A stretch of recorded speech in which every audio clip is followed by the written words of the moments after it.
I am Mark Stewart. I wanted to take two segments here to talk about the state and compassion. In brief, it is not the state's responsibility to be compassionate. The state is responsible for public safety and enhancing prosperity. Compassion does not fall into those categories, and more importantly, the state tends to do it wrongly.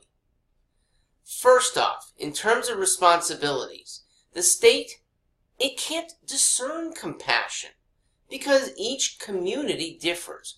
Some think tough love is compassionate. Others prefer to coddle.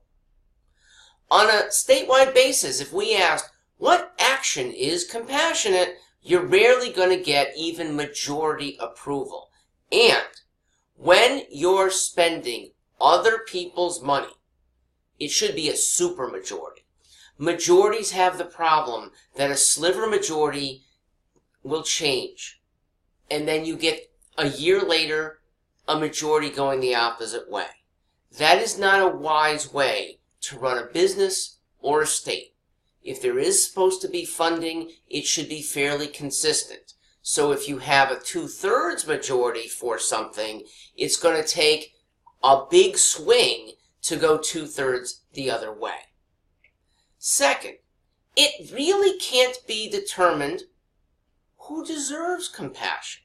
Does the obese guy who chooses to eat Whoppers with fries almost every day, does he deserve our money when he has no money and wants bariatric surgery for treatment? Does the smoker, lifelong, deserve extraordinary medical care?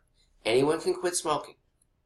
People who don't have the will probably should not be asking the state for money with people who have the willpower to go to work each day, to save for themselves. If they want to individually fund, then that should be an individual's choice. Putting it into a state determination is wrong. Even if the state could truly determine who is worthy of compassion, a small community will treat her or him better. Some, they'll give the alcoholic a dose of zero tolerance. Some are going to give an introduction to God. Some are going to have the alcoholic face all the people he's been hurting. And others are going to let the alcoholic imbibe when his plaintive pleas become really hard to resist. The state, they come up with rules that prevent some of these remedies. Small communities, a church, a community organization, a few families, they can treat the alcoholic a lot more nimbly. The state should be enhancing prosperity while protecting private safety.